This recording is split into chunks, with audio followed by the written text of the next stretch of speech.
So imagine you have a user traveling from point A to B, in this case, station 7 to station 3. As we all know, in a good day, usually the direct path is the best path to get to the destination. However, disruptions happen in the physical world. It could be congestion, it could be construction. And then what a user would typically do is look for a different path to get from point A to B. In this case, you would reroute somewhere from the east here to get to the destination.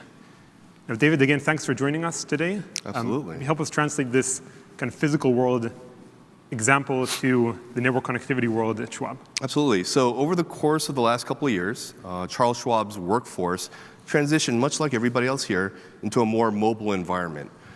And well, when we introduce that mobility into the environment, that introduces complexity, right? It introduces complexity and also introduces the ability to be able to leverage, right, technology to be able to resolve those issues.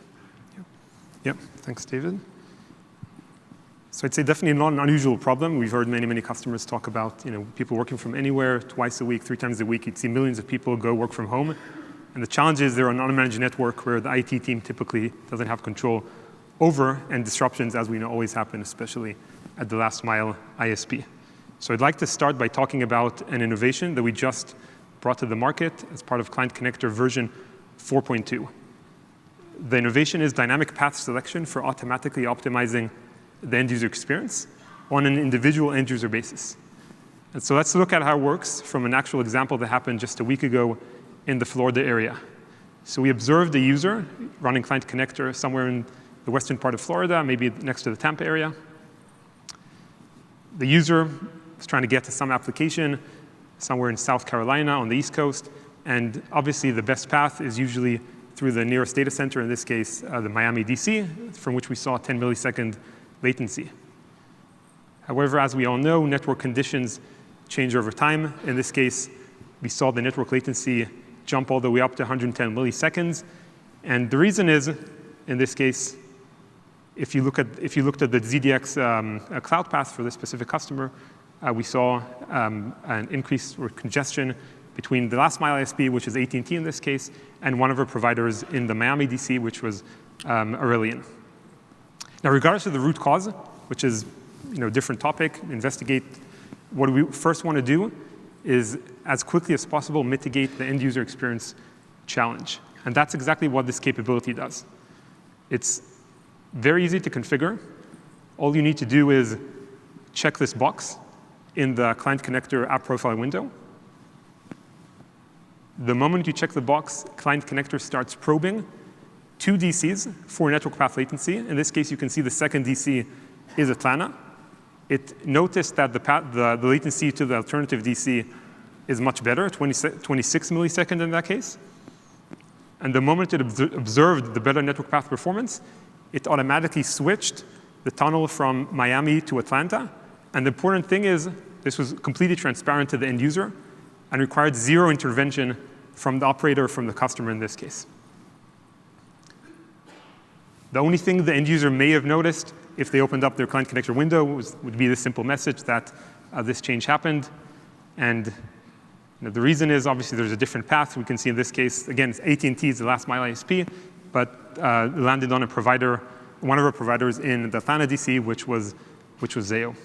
So David, what are your thoughts here on this? That's incredible, Lador. Yeah. I mean, these days, restoring service usually requires troubleshooting, isolation, and most times manual intervention. But with Zscaler's dynamic path selection, that really empowers our user community to be able to dynamically fail over and really provide that consistent, best performing user experience. I mean, it's amazing.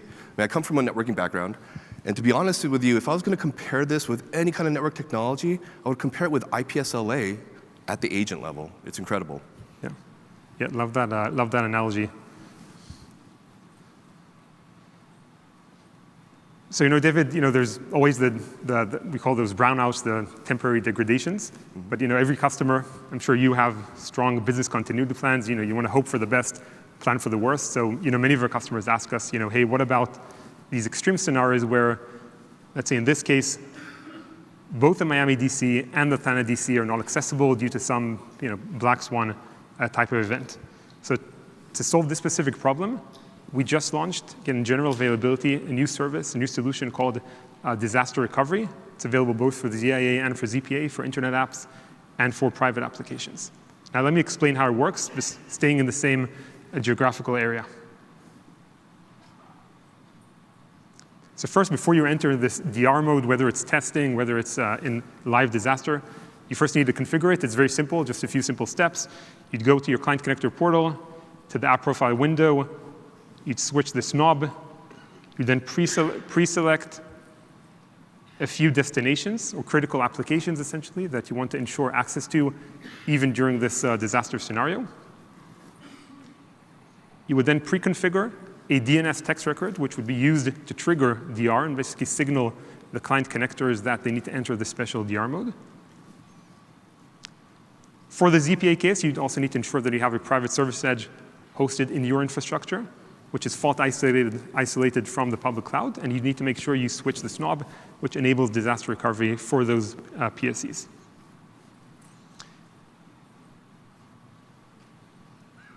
Now, the moment you're ready, whether you want to test DR, whether you want to actually activate it during the Black Swan event, simple change, you just go to your DNS, update the text record, as you can see here.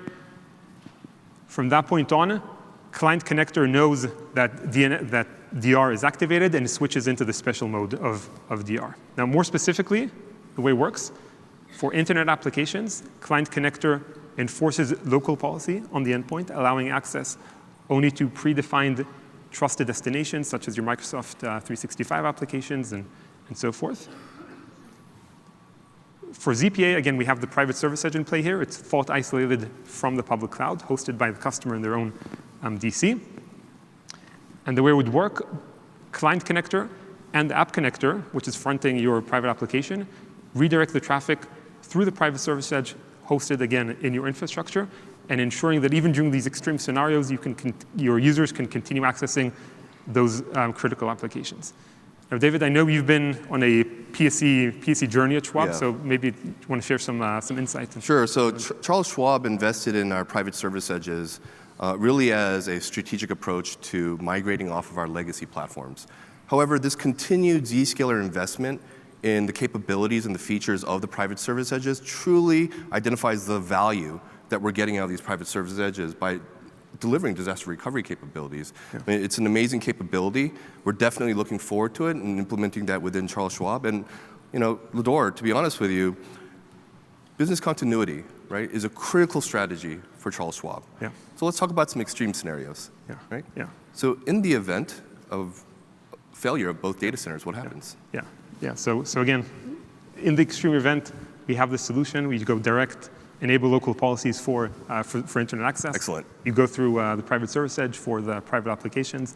And again, you ensure for this temporary period where the public DCs are not available, you continue accessing those critical applications. I also want to tell you that it's amazing to see Zscaler's growth in the Zscaler Client Connector. It provides multifunctional capabilities and innovation all under a common agent. Yeah. I mean, how many of us can say that we run DLP, disaster recovery, proxy, and VPN-like services through one agent? Yeah. It's impressive. Yeah. Thank you, David, for the insights. So again, I just want to emphasize that these are two out of many string of innovations we're making across reliability, availability, scalability of the cloud to ensure, in the end of the day, that our customers are resilient in spite of these disruptions that we all know can happen at one point.